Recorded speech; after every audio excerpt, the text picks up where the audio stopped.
The alarm system screamed through every corridor of the gentle horizon. Captain Velis felt his breathing tubes tighten with fear as another impact shook the research vessel. His long, delicate fingers moved across the control panel, but the news kept getting worse. 3 hull breaches. Life support failing. Main engines offline. The asteroid field had torn through his ship like it was made of paper. "Send the distress call," Velis ordered, his voice barely steady. "All frequencies. Emergency. Priority." His communications officer, a young Valorian named Kellis, worked quickly at his station. His large eyes reflected the warning lights that flashed red across the bridge. "Signal transmitting, Captain. We are broadcasting our position and situation." Velis looked at the main screen. 23 crew members depended on him. His people were scientists, not soldiers or adventurers. They had come to this remote region of space to study mineral formations, not to die in the cold darkness. The Valorians were a peaceful species, fragile by galactic standards.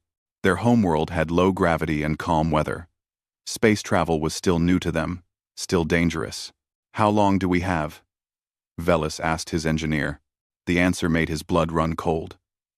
6 hours, maybe less. The life support systems are damaged beyond our ability to repair them. "We need evacuation, Captain. We need it soon. 6 hours." Velis sent out a silent prayer to the old spirits his grandmother used to believe in. Someone would answer. They had to. The outer reach might be far from the major trade routes, but there were always ships passing through. Someone would hear them. Someone would come. The first response arrived within 20 minutes. A Kravaxian merchant vessel, heavy with cargo and profits. Velis felt hope bloom in his chest, then wither just as quickly. "Negative on rescue assistance." The Kravaxian captain's voice crackled through the speakers. "Our route calculations show the approach would take us through unstable space. The risk to our cargo is too high. We are forwarding your distress call to other vessels. Good fortune to you." The channel went silent. Velis stared at the communication panel in disbelief. They were going to die because helping them was bad for business? More responses came. A Thessian diplomatic convoy expressed sympathy, but explained that military protocols prevented them from conducting civilian rescues in contested space. A science vessel from the Corthan Collective calculated that the debris field was too dangerous for their ship's design. One by one, every vessel in range found reasons to refuse. Kellis looked up from his station, his face pale. "Captain, we have received responses from all nearby vessels. None are coming to assist us." The bridge fell silent, except for the steady beeping of alarms. Velis felt the weight of command crushing down on him. He had led his crew out here.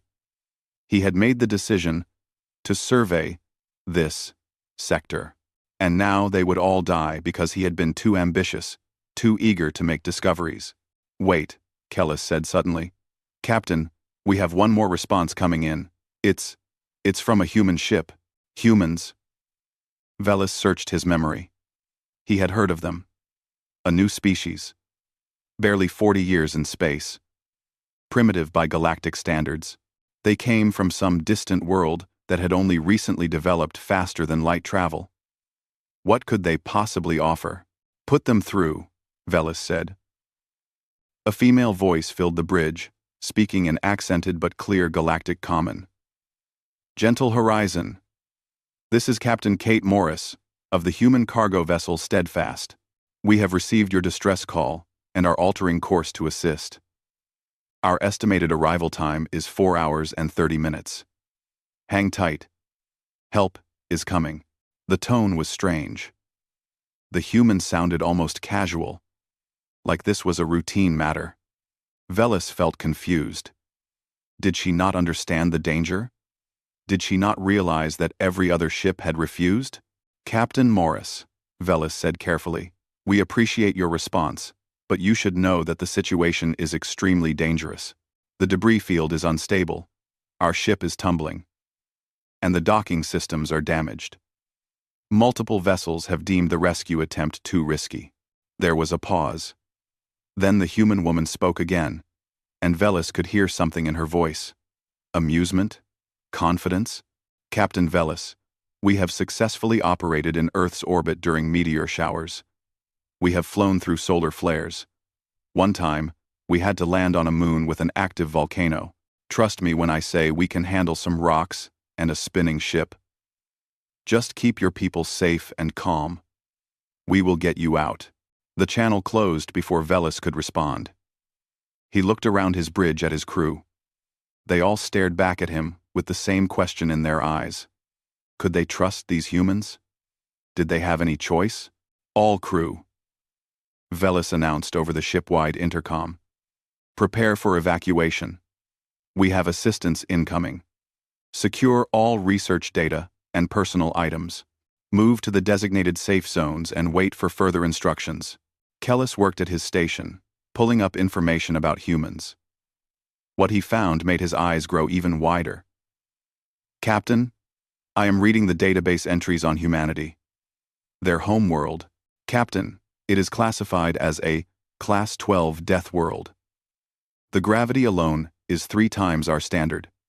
The atmospheric oxygen content would be toxic to most species. They have predators that hunt in organized groups. Velis felt a chill run through him. A Deathworld? They were being rescued by beings from a Deathworld? What kind of creatures could survive such a place? It does not matter, Velis said firmly, though he was not sure he believed his own words. They are coming to help us. That is all that matters right now. But as he watched the countdown timer, showing how much life support they had left, and as he thought about the impossible rescue that lay ahead, Velis could not help but wonder what kind of beings would volunteer for a mission that every other species in the galaxy had declared too dangerous. In 4.5 hours, he would meet the humans. The gentle horizon continued its slow tumble through space, alarms crying into the void, while somewhere in the darkness, a human ship accelerated toward them at speeds that should have been impossible for a simple cargo vessel. The rescue was coming. Whether that was a blessing or a new kind of danger, Velis would soon discover. The Steadfast appeared on their sensors, like a predator emerging from the shadows. Kellis watched the approaching vessel with growing unease. It did not look like any cargo ship he had ever seen. Where Valorian ships were smooth and elegant, built for efficiency and beauty, the human vessel was blocky and brutal. Extra plating covered the hull in layers. The engine ports glowed with fierce heat. It looked less like a transport, and more like something built for war. "They are hailing us, Captain," Kellis said. Kate Morris appeared on the main screen. She was the first human Velis had ever seen in person, and the sight made him catch his breath. She was tall, far taller than any Valorian. Her frame was solid with muscle that seemed impossible for a thinking being. Her eyes were set forward in her face like a predator's, designed for hunting and tracking. But when she smiled, there was warmth there that surprised him. "Captain Velis, we are in position to begin the rescue," Kate said. "I need you to understand what is about to happen. Your ship is tumbling and surrounded by debris. Standard docking is impossible. We are going to perform what we call a hard approach. My crew will spacewalk across to your vessel and evacuate your people." Velis felt his breathing tubes constrict. "Captain Morris, with respect, that is suicide. The Gi forces alone from matching our rotation would kill most species. The debris impacts would tear through any suit." Kate glanced to her side, where another human stood. This one was male. Shorter than Kate but still massive by Valorian standards. His face showed amusement. "Captain, I am Danny Cole, First Officer," the man said. "I have done worse during training runs in Earth orbit. Our suits are rated for these conditions. We have 5 crew members ready to perform the extraction. We will get your people out safely." Another human appeared on screen, a woman with dark hair pulled back tight. Lisa Park, Chief Engineer. "I have already calculated the approach vector.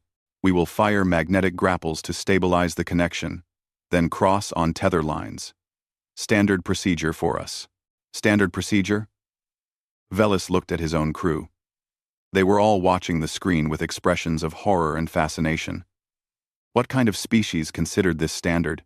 We are transmitting our biometric data so you can monitor our status during the rescue, Kate said. It might help you feel more confident about our capabilities. The data began flowing to their medical station. The Valorian doctor on duty made a sound of distress. Captain, these readings cannot be accurate. Their heart rates are showing over 200 beats per minute. Their blood pressure is at levels that would cause our hearts to explode. And they are just sitting calmly on their bridge? That is our normal during high-stress operations, Kate said, apparently hearing the comment. Do not worry. We are built for this. The Steadfast began its approach. Velis watched on every screen available, unable to look away. The human ship moved with precision that seemed impossible for something so large. It rotated, matching the gentle horizon's tumbling motion. The G-forces involved made Velis feel sick just thinking about them. Launching grapples. Lisa Park's voice came over the comm. 4 magnetic lines shot across the space between the ships. They struck the gentle horizon's hull and locked into place. The tumbling began to slow as the Steadfast's stabilization systems fought against the momentum. They are absorbing the rotational stress, Velis's pilot said in amazement. That should tear their ship apart, but the Steadfast held. The hull plating groaned and flexed, but it held. Preparing for Eva, Kate announced. Danny, Lisa, Greg, Jake, and I are suiting up now. Captain Velis, keep your people away from the damaged sections. We will need clear paths to reach everyone. The humans disappeared from the screen. A new view appeared, showing the outside cameras. Velis watched as 5 figures emerged from the Steadfast's airlock. The suits they wore were thick and heavily armored, unlike the sleek emergency suits Valorians used. These suits looked like they were designed to survive combat. Not just vacuum. The humans attached themselves to the tether lines and began crossing. Velis heard his crew gasp as the first piece of debris struck one of the humans. The impact would have killed a Valorian instantly, shattering bones and rupturing organs. Took a hit to the shoulder, a male voice said over the comm. Velis thought it was the one called Jake. Nothing serious. Continuing approach. Nothing serious?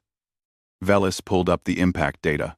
The debris had hit with enough force to dent the suit's armor plating, and the human called it nothing serious? Another piece of debris, larger this time, came spinning out of the field. It struck the human in front, the one Kate had identified as Greg. The impact sent him spinning on the tether line. For a moment, Velis thought he was dead. Then the human activated his maneuvering jets and corrected his spin. That was a solid hit, Greg said, and Velis could hear laughter in his voice. Definitely going to feel that tomorrow. 1. They were laughing. The humans were crossing through conditions that violated every safety protocol in the Galactic database, taking impacts that should be lethal, and they were laughing about it.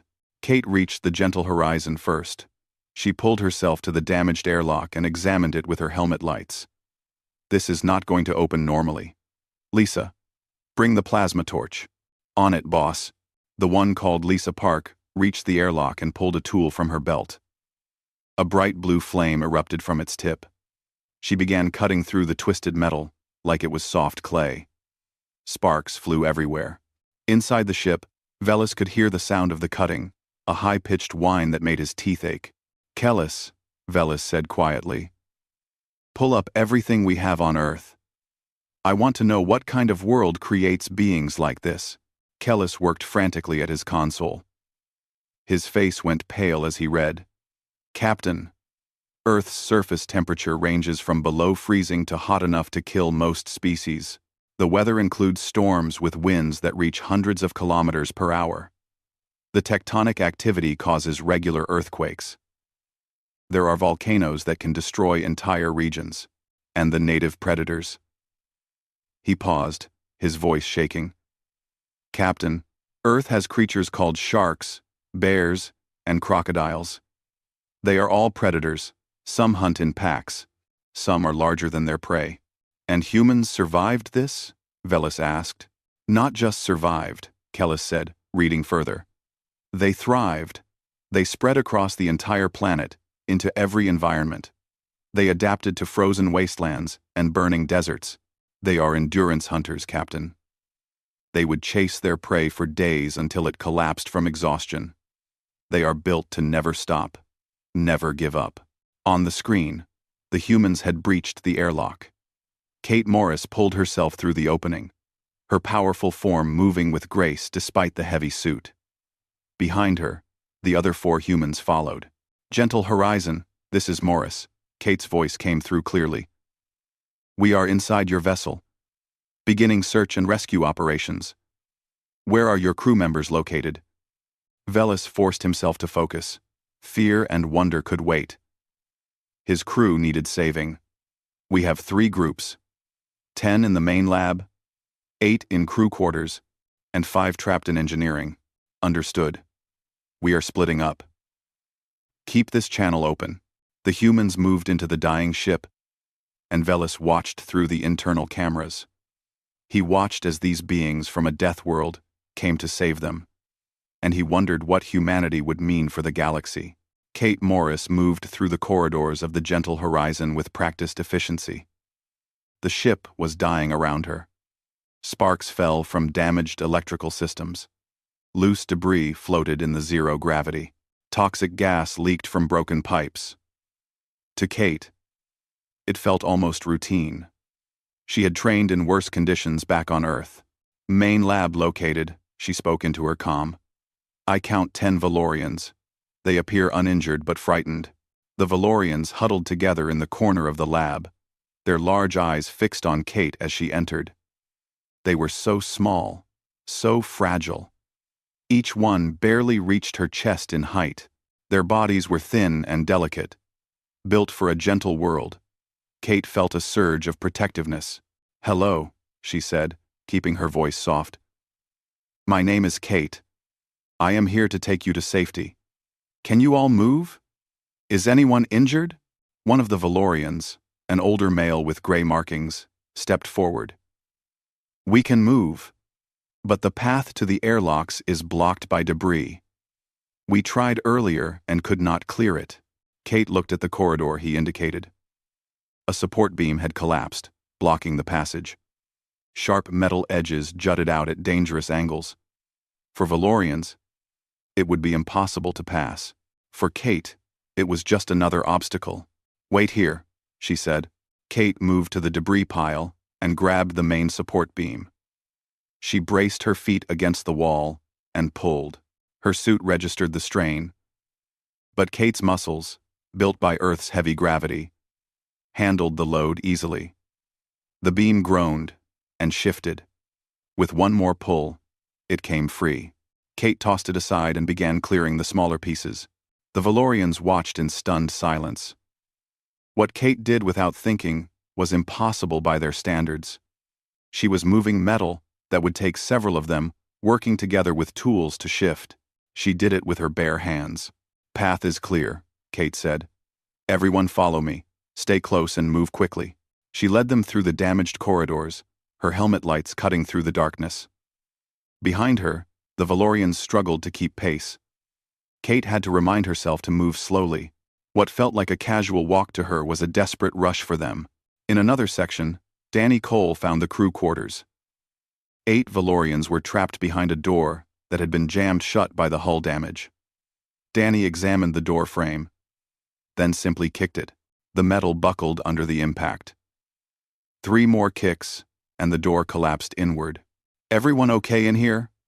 Danny asked, climbing through the opening. The Valorians inside backed away from him. Danny understood. He knew what humans looked like to other species. Large, muscular, with forward-facing eyes and teeth designed for eating meat. They looked like predators because they were predators. But Danny had learned to use that fear carefully, to show gentleness despite his strength. I know I look scary, he said, kneeling down to make himself smaller. But I promise I am here to help. We need to move fast. Life support is failing. Will you trust me? A young Valorian female stepped forward. We will trust you. You came when no one else would. That means something. 3. Danny smiled. Good. Let us go. In engineering, the situation was worse. Greg Hayes found 5 Valorians trapped behind a radiation leak. His suit alarms screamed warnings as he approached. The radiation levels were high enough to be lethal to most species, even with protection. But Greg had trained in Earth's high radiation zones, had worked in facilities where a single mistake meant death. He knew his limits. Steadfast, this is Greg, he reported. I have radiation exposure in engineering. Levels are high, but within my tolerance. Beginning extraction. Greg, your exposure time is limited. Lisa Park's voice came back. You have maybe 10 minutes before we need to pull you out. Copy that. 10 minutes is more than enough. Greg worked quickly. The Valorians in engineering were semi-conscious from the radiation. Greg gathered them one by one, using his body to shield them from the worst of the exposure. He carried 2 at a time, their light bodies easy to manage even in his bulky suit. 3 trips, 6 minutes. He had the last Valorian out, with time to spare. Engineering section evacuated, Greg reported. Moving to Rally Point Alpha. Jake Turner, the youngest of the crew, handled the scattered individuals. He found a Valorian scientist trapped in a lab when a wall panel had collapsed. The panel had the scientist pinned, but not injured. Jake lifted the panel like it weighed nothing and pulled the scientist free. Can you walk? Jake asked. The scientist nodded, too shocked to speak. Jake had that effect on people. He was young for a human, only 25, but already larger and stronger than most species would ever be. All 5 human teams converged at the main airlock. Kate did a quick count. 23 Valorians, all alive. Captain Velis was among them, his face showing amazement and relief. Is this everyone? Kate asked. Yes, Velis confirmed. All crew accounted for. Good. Now comes the hard part. We need to cross back to the Steadfast. The debris field is still active. I need everyone to hold onto a human. We will guide you across. The Valorians looked at the airlock, at the darkness and danger beyond, and fear showed clearly on their faces. But they had no choice. They began pairing up with the humans. Kate took Captain Velis and another crew member, each one tucked under her arms like children. They weighed almost nothing to her. Danny took 3 Valorians. Lisa took 4, using a special harness designed for multiple passengers. Greg and Jake divided the remaining crew members. Everyone ready? Kate asked. A chorus of nervous agreements came back. Remember, stay calm. Trust your human. We have done this before. You are safe with us. Kate activated her helmet's external view. Through the cameras, she could see the Steadfast, waiting on the other side of the tether lines. She could see the debris, still spinning through space. She calculated the timing, the path, the risks. Then she pushed off into the void. The crossing was chaos. Debris flew past them in the darkness. Kate twisted and turned, using her body to shield the Valorians she carried. A chunk of ice struck her back hard enough to trigger her suit's trauma alerts. She ignored it. Another piece of debris came at them from the side. Kate kicked off it, changing their trajectory. Around her, the other humans did the same. They moved through the deadly space with precision and power. Their suits took hits that would have killed anyone else. They absorbed the impacts and kept moving. Danny took a piece of shrapnel to the leg. That one went through the armor, he reported calmly. Suit is sealing the breach. I am still mobile. You need medical attention when we dock, Kate ordered. After we get everyone safe, boss. Not before. That was the human way. The mission came first. Always. Kate reached the Steadfast's airlock and handed her 2 Valorians to the crew waiting inside. Then she turned back to help guide the others in. One by one, the humans arrived. Danny came last, limping slightly but still carrying his 3 Valorians safely. When the last Valorian was inside and the airlock sealed, Kate allowed herself to breathe. Against all odds, in conditions that should have been impossible, they had saved every single life on that ship. Behind them, the Gentle Horizons reactor finally gave out. The ship exploded in silence, torn apart by forces it could no longer contain. The Steadfast was already moving away, accelerating toward safety. In the cargo bay, converted temporarily into a medical area, the Valorians huddled together. They were alive. They were safe. And they could not stop staring at the humans who had saved them. The medical bay of the Steadfast was not designed with comfort in mind. Velis noticed this immediately as he looked around. The equipment was built for function, for speed, for dealing with trauma that seemed unimaginable. He saw surgical tools that looked more like weapons. Bone saws, heavy-duty clamps, emergency equipment for massive hemorrhaging. It was the medical bay of a species that regularly suffered terrible injuries and expected to survive them. Greg Hayes moved among the Valorians with surprising gentleness. His large hands, each one bigger than a Valorian's head, carefully checked their vital signs. He used a scanner that beeped softly as it analyzed their biology. "You are all remarkably healthy, considering what you have been through," Greg said, his voice warm with approval. "Some minor stress reactions, elevated heart rates, but nothing serious. You should all make full recoveries." One of the Valorian scientists, a female named Mira, found her voice. "How are you not dead? The impacts your suits took, the radiation exposure, the G-forces during the approach. Any one of those things should have been fatal." Greg smiled as he checked her breathing tubes. "We train for extreme conditions. Earth is not an easy world. We have to be tough to survive there." "But how tough?" Mira pressed. "What kind of world creates beings like you?" Kate Morris entered the medical bay at that moment, now out of her suit. Without the armor, she seemed even more impossible. Her body was solid muscle, built like a machine designed for strength and endurance. She moved with easy grace despite being in the ship's artificial gravity, which Velis noticed was set higher than standard. "You want to know about Earth?" Kate asked. She pulled up a chair and sat down. "Greg, mind if I take over the explanation while you handle the medical work?" "Go ahead, boss." Kate looked at the gathered Valorians. 23 faces looked back at her with curiosity and fear. She understood both emotions. "Earth is what the galaxy classifies as a Class 12 death world," Kate began. "The gravity is 2.8 times galactic standard.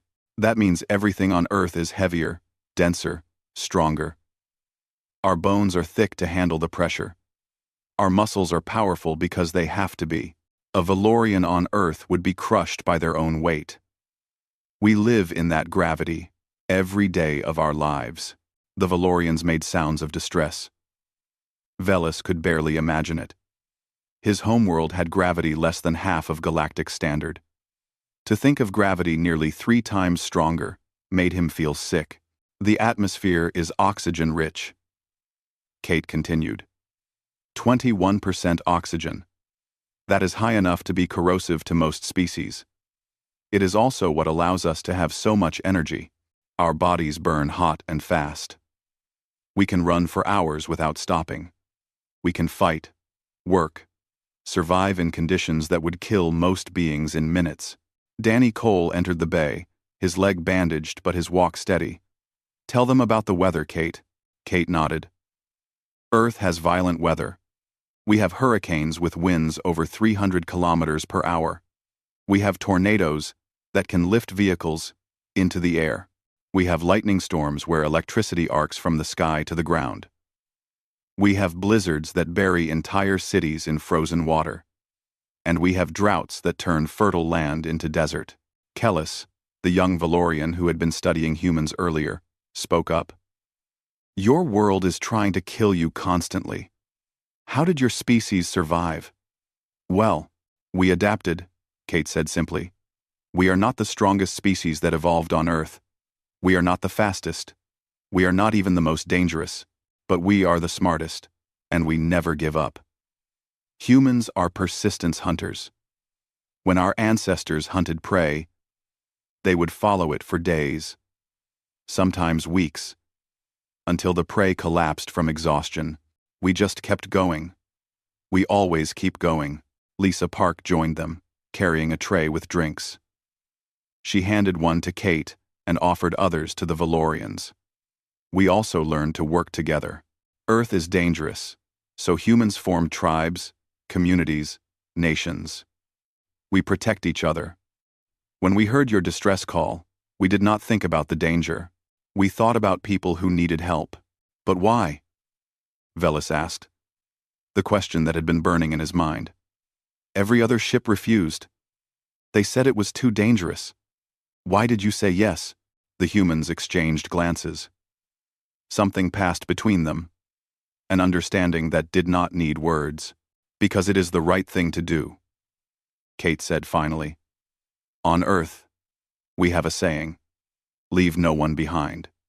It means when someone is in trouble, you help them, no matter the cost, no matter the risk. You help them because that is what makes us human. That is what makes us good. No, your species must have many heroes, Mira said softly. Danny laughed. We do not think of ourselves as heroes. This is just what we do. Every firefighter who runs into a burning building, every medic who treats patients during a disaster, every person who stops to help a stranger. Those are heroes. We are just cargo haulers, who know how to handle rough situations. Jake Turner, the youngest human, grinned. Though I admit, the rescue was pretty exciting. Better than the usual milk runs. Greg threw a cloth at him. Jake, show some respect. These people nearly died. Sorry. But you have to admit, the crossing was intense. Velis watched the humans interact with each other. They joked and laughed like what they had done was normal. But it was not normal. It was extraordinary. They had risked their lives for complete strangers, for a species they barely knew, without hesitation. How long until we reach the nearest station? Velis asked. About 8 hours, Kate said. Gateway Station. They have full medical facilities and can help arrange transport for your crew back to Valorian space. You will all be safe soon. Thanks to you, Velis said. He felt emotions welling up inside him. Gratitude, certainly, but also awe and a strange sense of hope. Captain Morris, what you have done today will not be forgotten. I will make sure the galaxy knows. I will make sure everyone understands what humans are capable of. Kate looked uncomfortable with the praise. We just did what anyone should do. But no one else did, Velis said firmly. Only humans answered.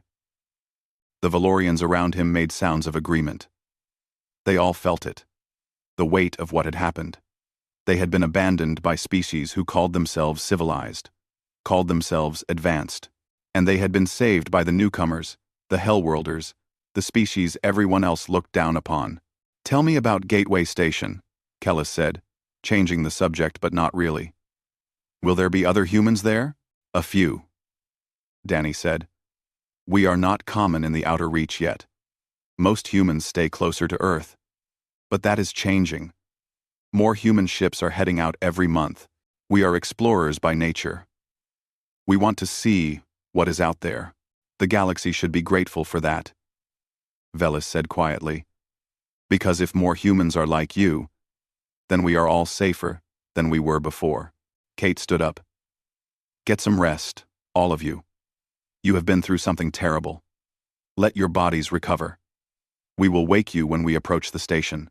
As the Valorians settled in to rest, Velis watched the humans leave the medical bay.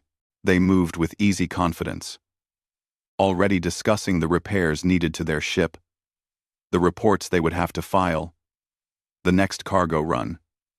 For them, the rescue was already becoming history, but for Velis and his crew, it was the moment everything changed. The moment they learned what humanity truly meant. Gateway Station appeared in the viewport like a city floating in space. Hundreds of ships docked at its ports. Thousands of beings from dozens of species moved through its corridors. It was one of the largest stations in the outer reach, a place where trade and politics mixed together. News traveled fast here. Very fast. Kate Morris stood on the bridge of the Steadfast as they approached the docking arm. She could already see the crowd gathering at the viewing platforms. Word of the rescue had spread through the station faster than their ship had traveled. "We are getting a lot of attention," Danny said, checking the communication channels. 17 news services want interviews. The station administrator wants to meet with us, and the Valorian government has sent an official delegation. Kate sighed. She had known this would happen. The galaxy was watching them now, watching to see what humanity would do next. "Tell them we will make time for the Valorian delegation first," Kate said. "The news services can wait. Our priority is getting Captain Velis and his crew proper care." The docking procedure went smoothly. As the airlock connected, Kate gathered her crew. They all looked tired but satisfied. Danny's leg wound was bandaged but healing. Lisa had bruises across her shoulders from the debris impacts. Greg moved a bit stiffly from the radiation exposure. Jake seemed fine, his youth and energy already bouncing back. "Good work, everyone," Kate said. "I am proud of each of you. What we did out there was not easy, but we saved 23 lives. Remember that when the bureaucrats start asking questions." The airlock opened. On the other side stood a group of Valorian officials in elaborate robes. With them was a Galactic Council representative, a tall Thessian with silver skin and calculating eyes. Kate recognized the political game beginning already. Captain Velis stepped forward to greet his people. There were embraces, tears, relief. The Valorian officials thanked the humans repeatedly, their voices filled with genuine emotion. The Thessian representative, however, looked at the humans with something else in his eyes. Calculation. Maybe fear. "I am Administrator Tholis of the Galactic Council," he said, his voice formal. "On behalf of the Council, I must conduct an inquiry into the rescue operation. There are questions about the methods used and whether proper protocols were followed." Kate felt her jaw tighten, but she kept her voice level. "We followed emergency rescue protocols as outlined in the Galactic Emergency Response Guidelines. Section 12, Paragraph 4. Extreme circumstances permit unorthodox approaches when all standard methods are impossible or refused by available vessels." "Yes, well," Tholis said, clearly not expecting her to know the regulations so precisely. "There are still concerns.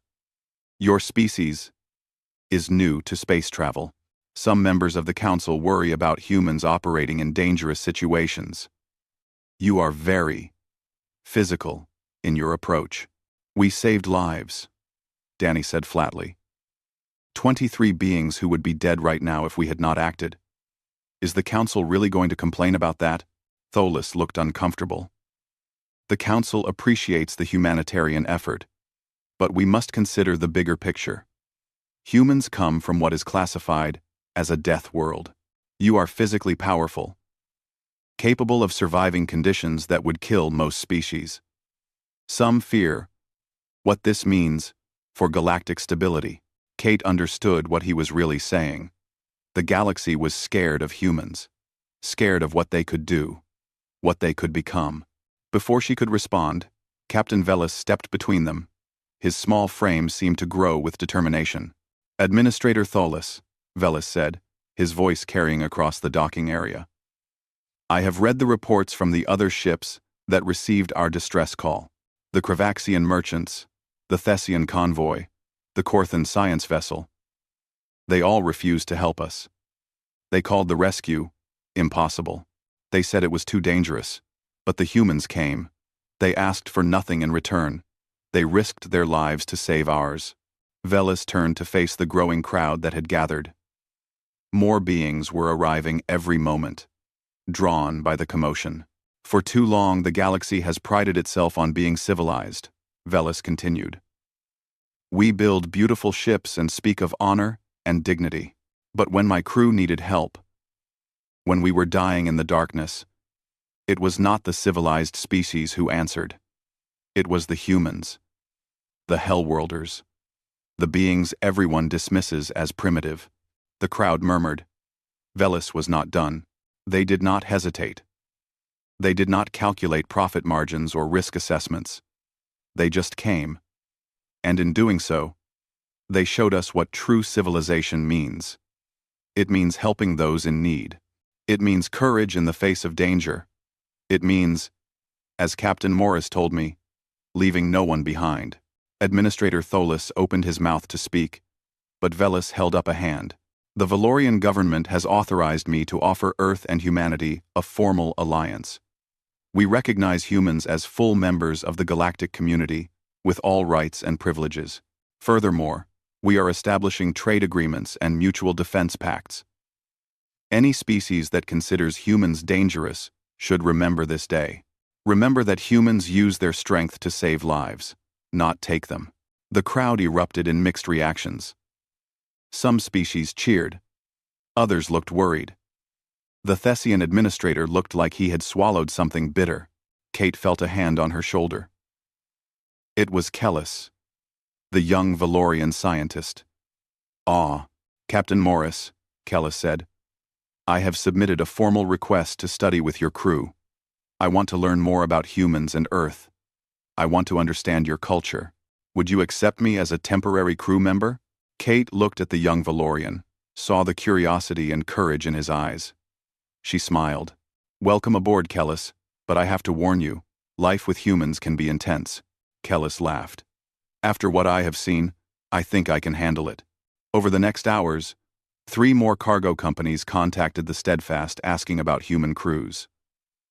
A mining operation in a dangerous asteroid field requested human engineers. A deep space research station wanted human security personnel. The word was spreading. Humans were reliable. Humans were capable. Humans got the job done. That evening, Kate sat in the captain's chair, looking at the star charts. Danny entered with 2 cups of coffee, handing her one. "We have 6 new contract offers," Danny said. "All high-paying. All in dangerous sectors. Seems like everyone suddenly wants humans on their crew." Kate took a sip of the coffee and smiled. "They are starting to understand what we can offer. We are not just muscle and endurance. We are adaptability. We are determination. We never give up. Think this will change things for Earth? For all humans?" Danny asked. "I think it already has," Kate said. "We proved something today. We proved that humanity belongs out here among the stars. Not as primitives or newcomers, but as equals. As partners." Jake's voice came over the comm. "Captain, we have clearance to depart whenever you want." "Where to?" "Next." Kate looked at the star charts, at the vast unexplored regions of space. Somewhere out there, someone else might need help. Someone else might send a distress call that other species would ignore. "Set course for the Kepler sector," Kate said. "We have a cargo delivery scheduled. And Jake, make sure you monitor all emergency frequencies. In case someone needs rescuing?" Jake asked. "Exactly," Kate said. "Because that is what we do. That is what humans do." The Steadfast undocked from Gateway Station and turned toward the stars. Behind them, they left a galaxy that would never look at humanity quite the same way again. The Hellworlders had proven themselves, not through conquest or intimidation, but through courage and compassion. And across the galaxy, on 100 different worlds, beings looked up at the stars and thought about the humans who answered the call when no one else would. The humans who came from a death world and used their strength to save lives. The humans who showed the galaxy what it truly meant to be civilized. The Steadfast jumped to faster than light speed, ready for the next adventure, the next challenge, the next distress call that needed answering. Because somewhere out there, someone would need help. And when they did, humanity would answer.